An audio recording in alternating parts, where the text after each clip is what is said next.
এই শালা আজ মেঘনা দিনটাই ভালো লাগবে নি, যাই ঘুরে আসি একটু। কি বে তুই? আবে তুই কোথায় গেছিলি বে? মন্দির গিয়েছিলাম ঠাকুরের কাছে প্রার্থনা করতে। কেন গেছিলি তুই? আরে ঠাকুরের কাছে প্রার্থনা করতে গিয়েছিলাম যাতে আমার বিয়েটা তাড়াতাড়ি হয়ে যায়। আমি 4 কেজি বাতাসা দেবো। হ্যাঁ আবে এই যে তুই বললু আমি তুমি আর গিরি 3 লোক বিয়ে করবো নি, মন্দির করে আছে, মন্দিরে 3 লোকের সেবা করবো, আর তুমি বিয়ে করলি বে? এটা মানা যায়? আবে তুই কোথায় গেছিলি বে? আবে মন্দিরে গেছিলাম বে। আবে তুই মন্দির? আবে আর কে গেছিল মন্দির? আবে কেউ নাই, কেউ নাই। আবে কেন গেছিলি বে বল? জানিস আমার গার্লফ্রেন্ডটা কাঁদছে, যাতে আমার বিয়েটা হয়ে যায় সেজন্য মন্দিরে গেছিলাম, 10 কেজি বাতাসা মাংস করে দিয়ে এলাম।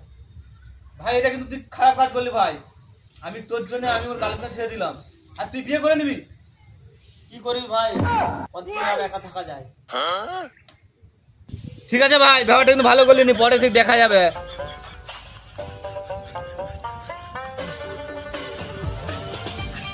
ভগবান আমি তোমার কাছে প্রার্থনা করছি, আমার যদি কোনো ভালো কাজ করে থাকি আমি, ওই শালা ন্যাপা আর ওই শালা বিড়ির ওদের সাথে বিয়েটা না হয়।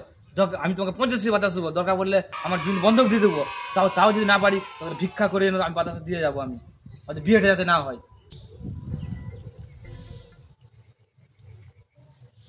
কি রে ভাই বিবাহিত পুরুষ কেমন কাটছে তোদের? আর ভাই বিবাহিত পুরুষ যেই দেখতে আসে এটা শুধু নাই বলে কারো মেয়ে ছেনা না বলছে তো ঘরের লোক রাজি, আবার কারো ঘরের লোক রাজি তো মেয়ে ছেনা রাজি হয়নি। আর ভাই তোর কি হাল বল? আরে বোনা আমারও তো এই একই অবস্থা। আরে মনে হয় তোদের কেউ শনি দৃষ্টি লাগাচ্ছে তোদের। তুই ভাই ঠিকই বলেছিস, কারো নিশ্চয়ই শনি দশা শনি দৃষ্টি লেগেছে।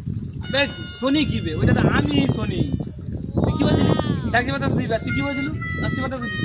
শালা আমার গার্লফ্রেন্ডে দাঁড়িয়ে তোরা খুব মজা মস্তি করবি আর আমি সেটা মেনে নেবো নাকি? আমি তো ভগবানের কাছে 40 কেজি বাতাস কথা বলছি, কিন্তু হবে আমার ভগবান তোদের কথা শুনবে না, আমার কথা শুনবে। মার মার মার মার মার মার মার মার মার মার মার মার